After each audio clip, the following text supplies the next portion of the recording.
So it sort of started from there. Like, I think this is 2017. So 2016 off a massive high. Went to nationals, took 23 of the best.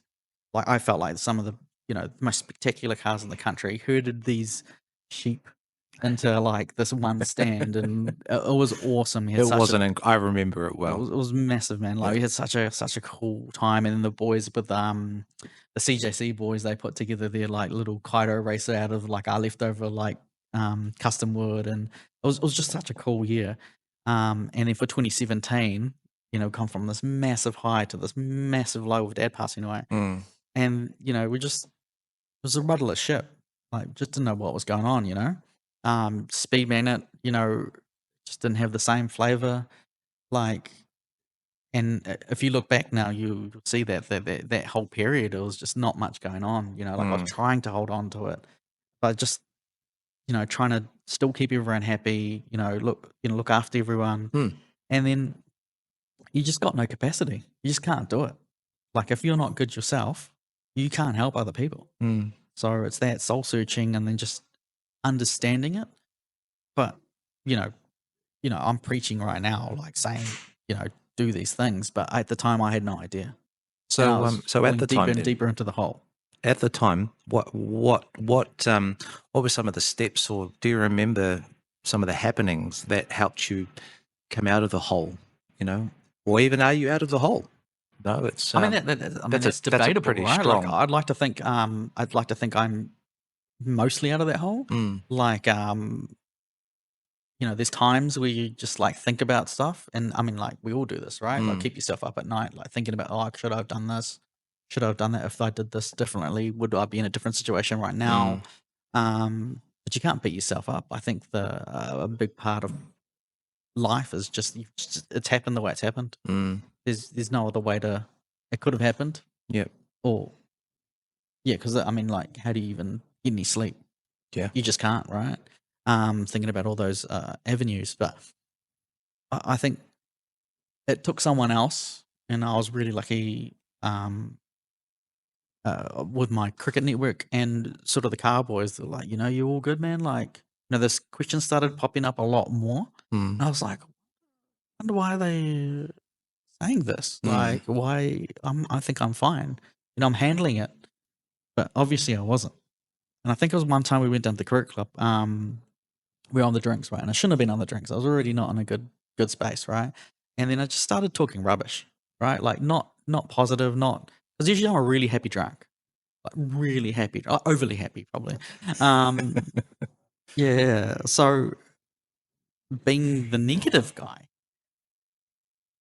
like that, this is a real wake up call for me. Like, especially when the guys pulled me aside afterwards, like, bro, you all good, man? Yeah. Like, looking you in the eyes when, God, we don't really do that, do we? No. Like, like, he's like, yo, you okay? And I'm like, I don't know. Can't think of it now that, like, you bring it up. But I just took on too much. Like, we've all got our limits. We have to have our time to refresh. I think about the event, right? Like, now that if I've gone to an event, my next 2 weeks, I don't do anything. I just have to depress. Like, like, Decompress, decompress. Sorry, and just breathe. Afterwards. We had the chicken run recently, and that got big out of nowhere. Like, I mean, we pushed it on socials. I'm like, I'm not. I won't say out of nowhere. Like, there's a lot of behind the scenes comms going on to make sure these events go well. And we'll talk about that in the next segment, by the way. Yeah, but yeah, it was awesome. Cheers, bro. I appreciate it. But afterwards, I just had nothing. I had nothing left. So, like, but I have got to the point now that where I know when I've got nothing left, and I just need to chill. And do nothing.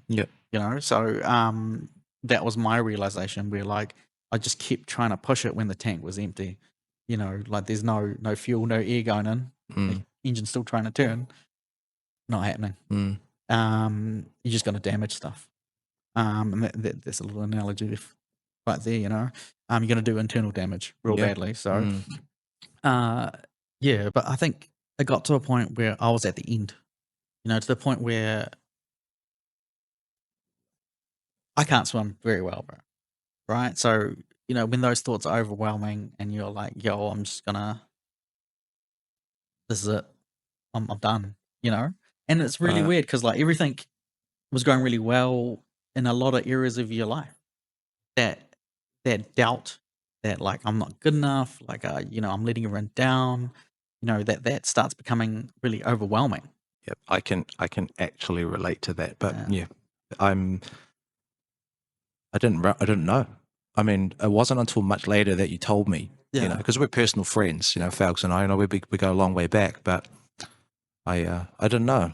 Yeah, and And I feel hardly anyone knew, bro. no. And I wouldn't have like you would have seen a post from me, and I would have been trying to be overly positive. Mm, Maybe that's a sign if you've seen an overly positive post from me, positive post from me. Like I'm trying to like make sure that in myself, I'm like, oh, if I'm feeling like this, I don't want anyone else to feel like this. mm. Like, hopefully someone else can see it before they get to this point. So, that was really, I think, yeah, all those learnings now. I feel like you were leading to something when you were saying you can't swim, and you felt that that was the end. Well, you're not a very good swimmer, and you were getting to the end. Like, were you literally standing on a ledge or a bridge or something? Like, Well, I was pretty much on my way. I was there, and I was just like, this isn't right. I mean, there were not a lot.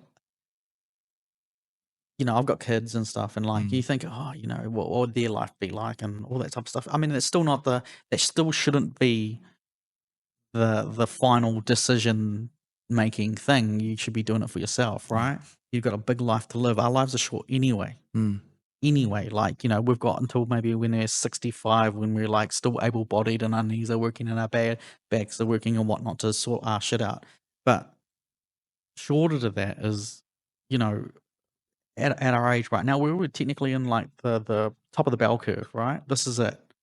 And if we're wasting our time in the peak of our lives thinking about all this stuff, right? Thinking that our lives aren't good enough, that's not where we should be. And if you are having any thoughts like that or anything like that, make sure you reach out to your crew. I think everyone's very aware now that people are going through their own battles, and just about reaching out now. And like it could be a beer, it could just be a bit of time, it could be a walk.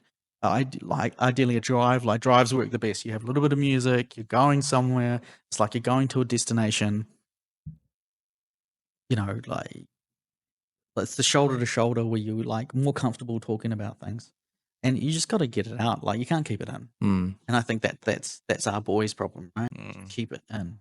Girls are really good at like talking, Yeah. and just like my good lady Lisa, she's got her network of girls, and I love the fact that she has that. Yeah. And I mean, but she's had that for ages, Yeah. like me and my guys, my friends in the car scene and all the rest of it, we have our little groups and all the rest of it. But it wasn't until, only in the last few years that we actually became brave enough to start talking about things. Yeah. I mean, for me, and growing up, I always had really bad self-confidence.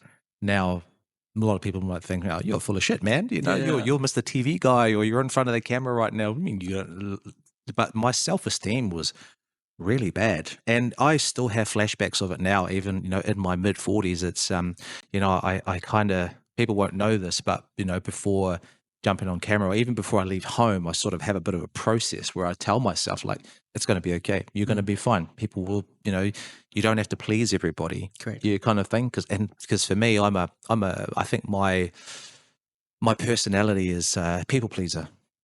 That's my love language, I guess. Correct, yeah. And I'm going to get a little bit vulnerable now, but that's kind of the type of personality that I am. And I get really down, if I've said something wrong to somebody. You know me, I'm not the type of person who would outwardly just be a douchebag. No, you're not confrontation at all. Yeah, and confrontation is not something that I like get involved in. So I just only ever want to have like everyone to be mates and and just be friends and all the rest of it. I just have this I had moments where like just self-confidence just goes out the window, and like I end up being that Homer Simpson, like ducking into the bush, kind of thing. And I just want to disappear, and I just want to don't want to be part of it, And then, I have to remind myself, like, no, that's okay. We're all right. We'll be okay. Yeah. And, when there's an opportunity to talk about it with somebody, like I've got a couple of really tight friends where like I might just drop them a call and say, like, bro, if I had bad day. Yeah. Bad day, you know, when so we're able to talk openly about it. But yeah, just being just lack of self-confidence, really having a hard time sometimes. Back then, you know, Yeah. these days not so much. But yeah, just not being good enough. I think for me, that one in particular is the hardest thing. Is kind of like that can take over me sometimes. It's not being good enough, and I know that's not unique to me. I know that happens to a lot of people as It well. definitely does, man. Yeah, Definitely does. just as not being good enough. Like you know, I'll try not to get too deep into some of the things, but like I I love Lisa. She's my better half, you know. But days where I'm just like, man, like I'm out here filming, and I should, you know, the responsibilities as a partner and as a father, you know, you want to be with your kids and you want to be with her and make sure that the house is in order and all that kind of jazz. And I'm not there right now, right? But you know, she's awesome. She is forgiving enough to forgiving. It's, for us to for me to get out here and be part of it. And so outside of that stuff, I'm thinking, oh man, you know, am I good enough for her? You know, because I'm not here. Am I doing that kind of stuff? So look, if you're listening to this, you're taking this all in. You know, the trials and tribulations of life is you know, it's A to Z, and everything else in between is just so different, you know. So we all have our own troubles and experiences, but like Falgs was saying, is like reach out to somebody. Heck, send me an email, importx.toots@gmail.com if you want to chat. Like I'll leave your phone number, I'll call you back. But I think it's important that when you have that shoulder to shoulder time with your friends in the car and the music and the cruise, you know, sometimes that's just a nice way to, you know, just to break into those opportunities to talk and communicate. Yeah. 100%. I think that the car becomes a safe space. The music brings, you know, the chillness factor up, and then you're just open in that area. You're comfortable, and you know, if that's what we got to do, we just go for more cruises. You know, everyone just got to get in their car, go for a drive, call someone up. Hopefully, they're free or someone else. Doesn't really matter, but it's just, I think if someone gives you that call, hey bro, you want to go for a drive? I think you need to clear your schedule and make it happen. You know, because that person's probably taken them quite a bit of courage to say that in the first place, you know, and they're not really saying much. They're just saying, hey, let's go for a drive. But there's a lot more deeper levels to that's going on at the time. And, you know, throwing it back to Hard Park and with the mental health, like the scene's been amazing to me. Like, the scene has been absolutely amazing to me. And I call it the scene because it's like this bigger thing. Like, we're not just talking about the IBM. We're not talking about like our Kelsa Massive. We're not talking about, you know, just the RexNet crew or the Speedmagnet guys or, you know, all the other crews that we've been sort of like loosely associated with. It's that scene as a whole and how good it's been to us in terms of network, in terms of meeting people, in terms of being able to have these friends that we can call up at any time, you know, be like, hey bro, I'm no, what are you up to? Like, let's just go for a drive. And they'll be like, yeah, man, let's make it happen. You know, like people just being there for you. And like, if we can give that to other people and they can be part of the scene and they meet their people and then they have their journey, I think it would be wrong of us to not try keep that going and building that up so it can work for other people. Awesome. Well, that was a good chat, man. Yeah, that was really good. We've got to do more of that. You Yeah. know, we'll do more of this even off here. Yeah. Okay. So, Falgs, thanks for sharing some of that sort of the mental health angle, and we will happily talk more about that in times to come.